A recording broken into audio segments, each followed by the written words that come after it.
All right, thank you for staying with the Monday Report. The conversation begins right now. We know there's been an extension by the government for 10 days for the students who start their KCSE in 2023 and are meant to join university. There are further 10 days so that they apply for scholarships and loans. About 79,000 have already applied. 74,000 are yet to apply out of the 153,000. And joining me in studio is Dr. Beatrice Inyangala. She's a PS, Higher Education and Research. Thank you so much for making time.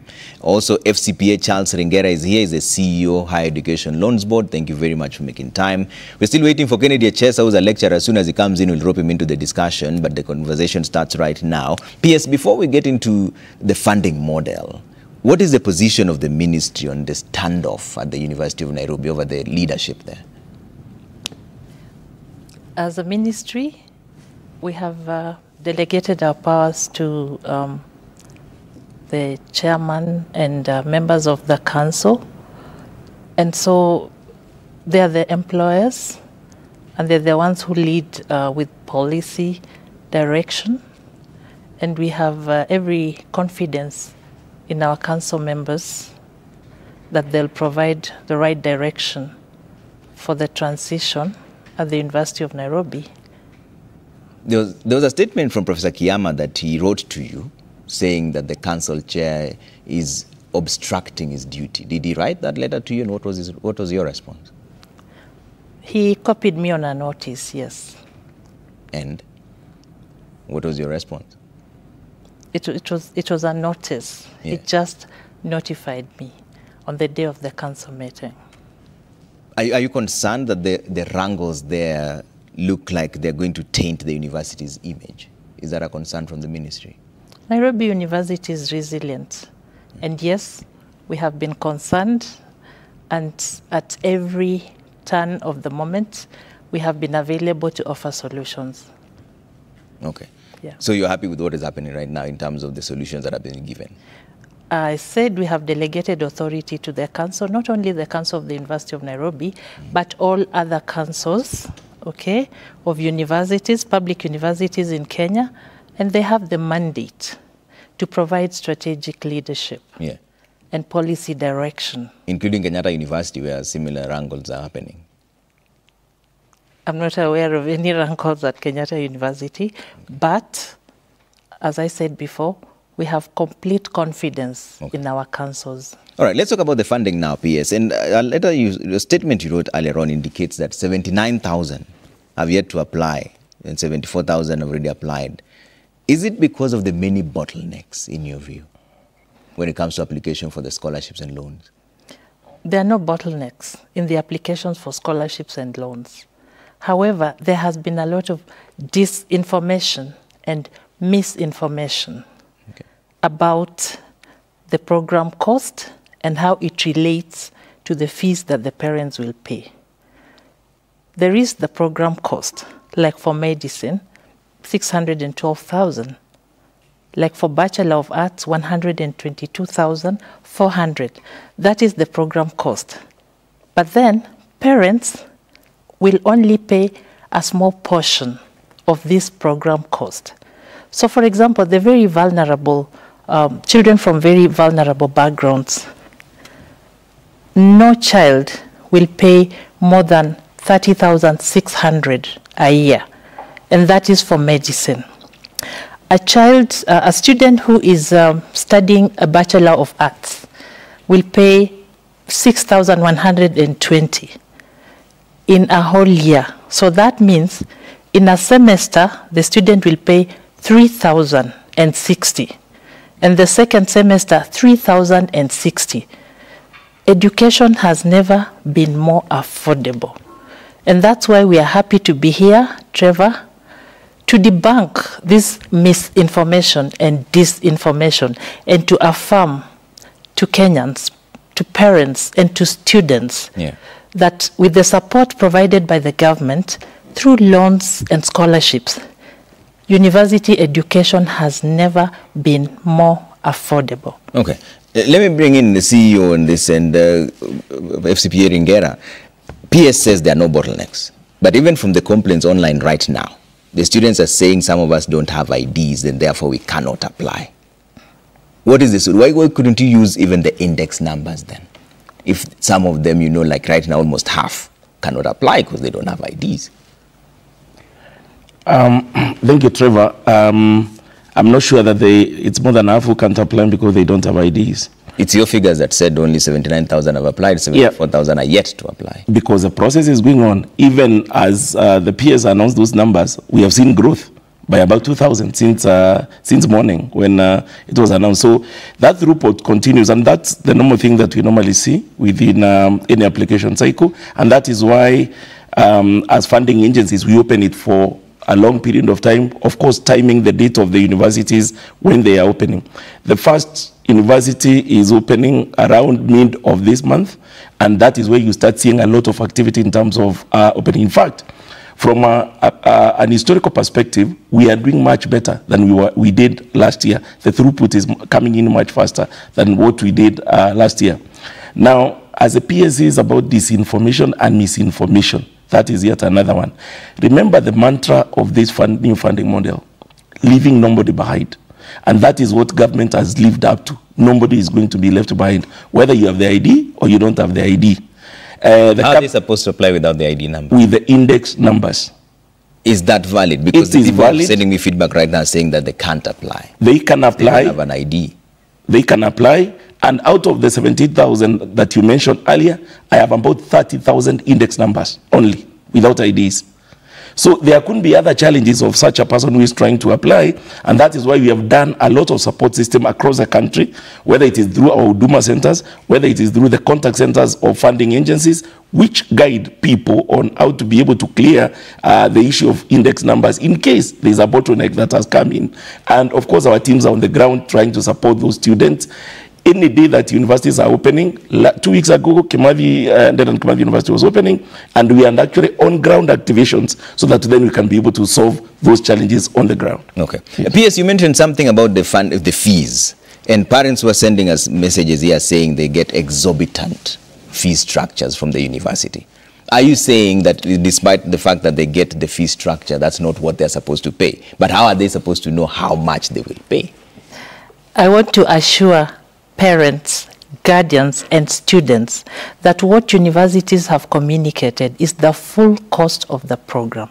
That is not the fees they will pay.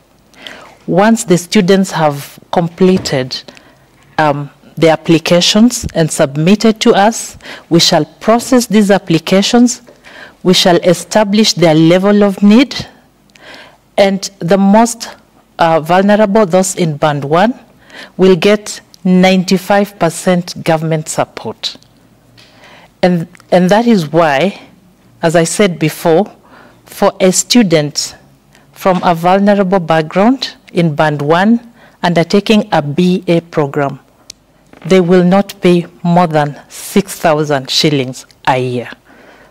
Even at secondary school, education is not as cheap as the new funding model has made education at university. Yeah. So, PS, are you confirming now that all the parents who are being asked to pay school fees should not be asked to pay the fees?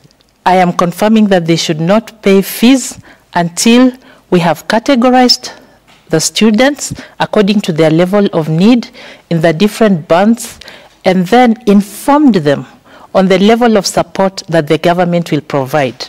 So, the students in Band 2, the government will provide 90% support. Band 3, 80% support. Band 4, 70% support. And the last band, 60% support. And that means for all the parents, depending on their levels of income, they will only pay a maximum of 40% of the cost of that program.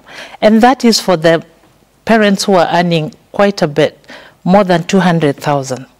So that's my child and the CEO's child. Okay. Those will pay 40% of the cost of the program.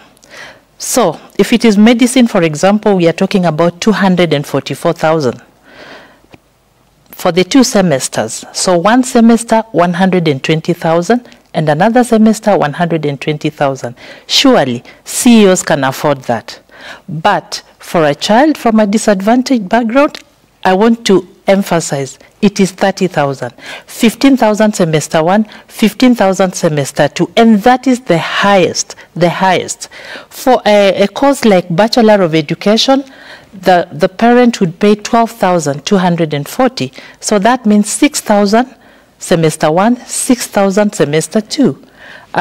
Bachelor of Education Arts, which is going at about 163,600. That is the full cost that is in those fee structures. But after categorization, the child who is most needy will only pay 9,180. So that means 4,500 semester 1 and the same for semester 2. Really, university education has never been this cheap. So let's talk about the band 1 that you're talking about. Yes. Let's just pick medicine, for example. Yes. The program cost is 612,000. I see it here. Yes. 70% is 428, 25% is 153, upkeep is 60,000. And these are the categories that you said is a household that has an income of less than 5,995. Yes. And they are still supposed to raise 30,600. Yes. Is it practical in your view? It's very practical, Trevor, because these children went through secondary school.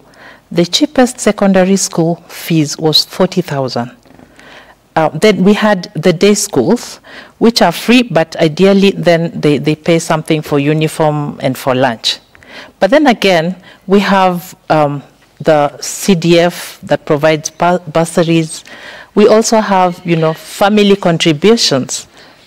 We have many students, for example, who have benefited from support from the community, from our relatives.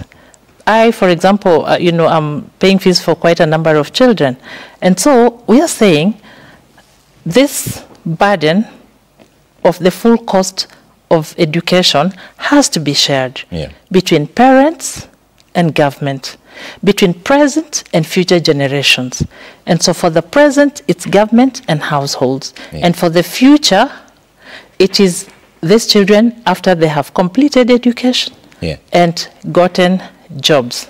Okay. Yes. And also, Trevor, it takes a village to raise a child. We are Africans. Yeah. And this is something that cuts across right from primary to university. We cannot run away from our traditions. Yes. This is exactly why I'm raising that concern, Ringera, because is there a practical way of this means testing instrument to be applied on the ground? Can you verify in one way or another that it is true, this is a vulnerable family, this is how much they are raising? And like PS is saying, yes, we've just talked about the category of medicine.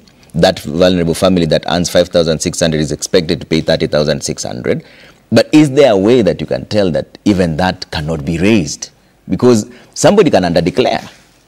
You can easily say that I earn less than I do, or I can easily declare more than I do, or circumstances can be different. Maybe it's a relative who earns more, but takes no time for paying for other people.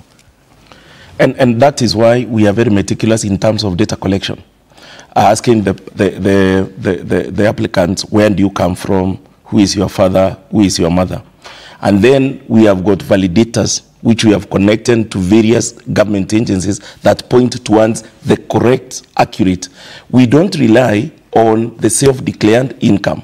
So you have your carries, you have your NHIFs, which will point to us generally where you are or how vulnerable you are. For example, if you're on government cash transfers, we can be able to see you on government cash transfers. And that is where that is how you land in band 1.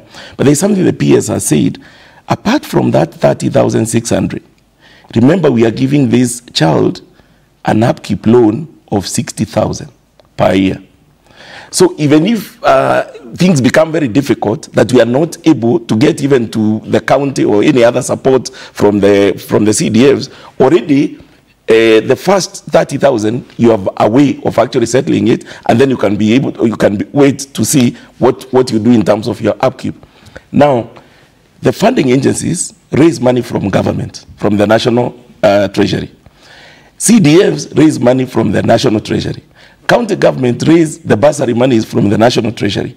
The conversation government is trying to put across is, can we have a way of identifying the needed student, so that then all this money from government is then trying to fund that child who is actually vulnerable. And it's a conversation we have picked with a number of counties, on a number of constituencies, based on the concerns you're actually seeing. So let the counties and the constituencies there say, as we are able to identify, the needy children, the needy homes, but let's use the national means testing instrument, which can tell us, in this village, this family is actually vulnerable. Government will come in like the PSA, 95%, and then county and CDF will come in with the 5%. Okay. Now, what we have done this year in terms of this means testing instrument, after we even do the classification categorization, we want to sample all the students who have applied. We want to sample and do online or ground verification of what the status which were declared across the 47 counties within the country. And that way then it will tell us also the efficacy of this MTI, how far is it or how deep it is. Yeah. But Trevor, let me also just use myself as an example to demonstrate how the means testing instrument works. Yeah. So I come from a village called Shirugu in Malava constituency, and the poverty probability index there is would show that I am poor. But then when my income is validated against the KRA, Kenya Revenue Authority data, then it will push me to the band 5 automatically.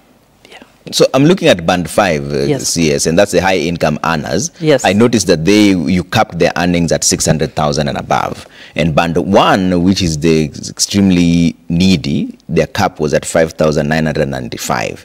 But when I look at band 3, you say here that consisting of needy, what does modest income mean?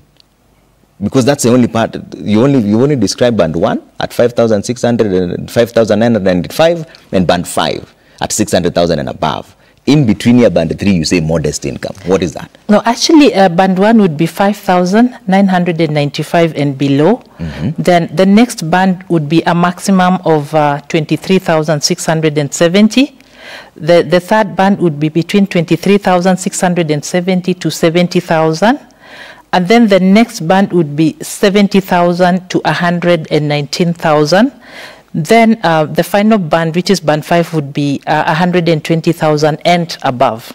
Okay. Yes. And this you determine based on the data that you have, regardless of the fact that somebody may be helping or not. Because I know families where somebody may have more money, but they're not willing to take part. How do you tell that this student really needs our support? There are various variables that we use to determine the actual family income. And some of this is regardless of whether they're sharing or not. It's just their potential as a family. If they can pay, that's it. Not really. So, for example, one of the variables we use is the number of siblings in school. So you might be earning 200,000, but if this family has many children in school, according to this model, it's a model that was mathematically derived. Your earnings would then be lower; they would be moderated. Okay. Yes. All right. So that is just one of the variables. All right. I'll take a quick break here. When you come back, Kennedy Chess is now joining us as a lecturer, and also I see a lot of your questions coming through. I'll now go through all the questions that are coming through. I see them here online at Trevor Mbija at Citizen TV Kenya. Use the hashtag Monday Report. See you in just a bit.